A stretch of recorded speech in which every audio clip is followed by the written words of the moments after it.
What's your take on this deal? Is it just some wacko doing wild stuff, or what? It'd have to be a wacko that had access to the northern hemisphere and the southern hemisphere in every country you can think of, because it's worldwide.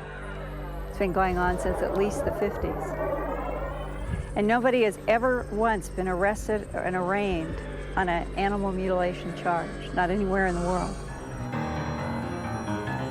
Her interviews with these ranchers reveal there have been reports of some local residents hearing strange noises and seeing lights in the sky on the nights in question.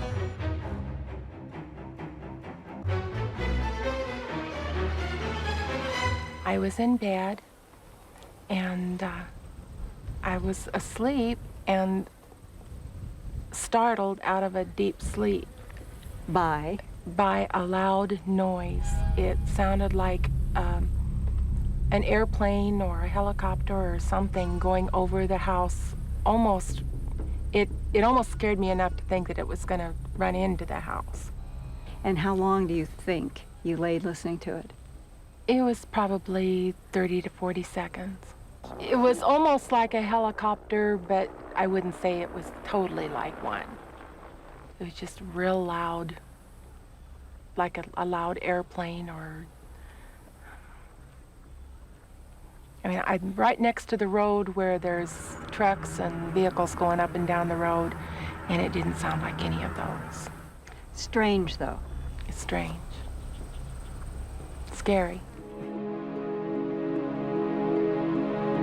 Stories of the unidentified flying object were recorded many miles away from the ranches where the mutilated cattle lie.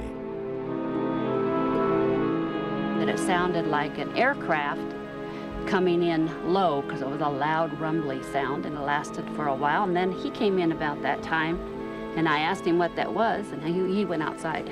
And Dan, what did you see when you went out? Didn't see it, but I did see a white light going that way, and a low flying, had to be an airplane. So the only Couldn't see an airplane. Yeah, you didn't see an airplane, so the only thing you were seeing was that white light. That's right.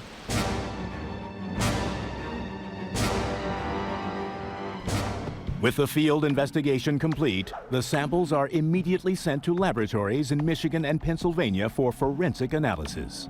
This is magnetic drag material from the Farnham. And the main thing here is you'll see that the tiny, tiny magnetite and hematite particles are extremely small, from 5 to 20 microns in diameter, which is very small. Some cases we get up 30 to 40 microns, but this particular sample is just these tiny particles strewn all over the soil. So we do have magnetite from the mutilation site at Farnham. Yes, yeah. Magnetite can be found in the meteoric dust floating in space. Dr. Levengood suggests that it can get mixed into plasma energy, like the aurora borealis, commonly known as the Northern Lights. This occurs way up in the ionosphere, about 60 to 100 miles above the Earth. These are self-organized energies that form what we call plasma vortices. These atmospheric anomalies can swirl around so quickly that, like a tornado, they can spin to Earth and pull the magnetite with it. This spiral of energy may explain how the increased density of magnetite gets on the ground. We're not talking about an energy that produces the bovine excision. We're talking about a number of interacting energies, what we call in science boundary conditions. Linda Howe's explanation is that extraterrestrial technology targets these plasma energies at cattle. And what we're looking at in this microscope, in a way, is kind of like the trail, the connection between that energy in the upper atmosphere that has come down and done something to this grass and to this soil. The magnetite is like proof of some unusual interaction. It's a strong indication, yes. Dr. Levengood also analyzed the grass samples and calculated subtle changes in the growth patterns caused by undetermined energies. In Farnham, what you have found, the red and the blue, is that some energy is destructive and some energy is actually accelerating growth? That's correct, yeah. And the neat part of it is, on this method, what we can do is we know that the way this energy changes with time in the grass follows a very precise mathematical function. So we can apply that function and see if this is actually metabolizing normally or not.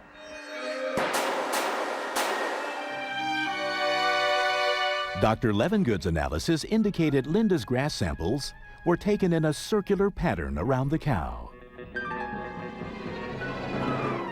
This one is the one taken at the west end, and it follows it, but notice how the slope, it's almost flat. But of the animal, but it still follows that, it's still metabolizing grass. Right. And this is the one taken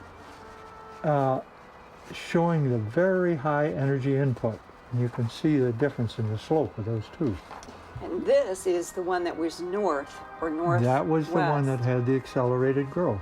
And when your data, you found that there was a direction and a change in the energy before you've even seen these photos. Yeah, now that... Even though Dr. Levengood had not seen these images before, his findings were consistent with the photographs from the Farnham site. That's where the energy was destructive. That's right. And the graph is related to energy out here. Yeah, it'd be over in here somewhere. Suggesting that something came in from the northwest. Yeah, right. Exactly. Unbeknownst to Dr. Levengood, this is a significant conclusion because the witnesses to the strange lights and rumbling sounds also described the direction of flight from the northwest.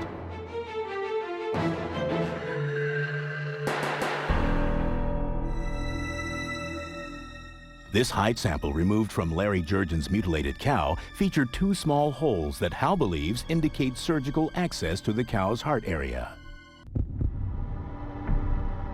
The specimen was examined by the Chief of Pathology of Large Animals at the University of Pennsylvania's Animal Diagnostic Laboratory. He wrote a report as honestly as he could.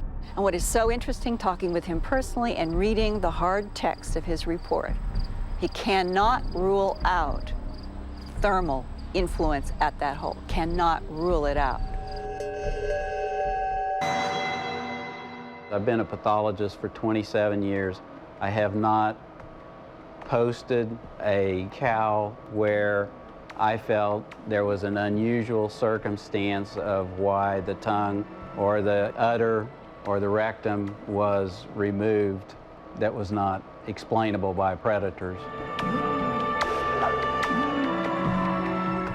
Regardless of the outcome of the laboratory testing, this level of forensic investigation underscores the mysterious circumstances surrounding cattle mutilations and a question of UFO intervention.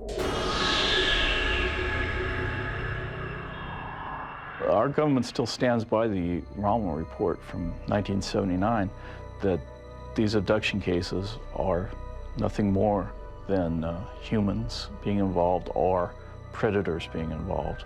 Aliens have nothing to do with it, and the government has nothing to do with it. There is really no evidence that extraterrestrials of any kind are involved with animal mutilation. No evidence, no good evidence.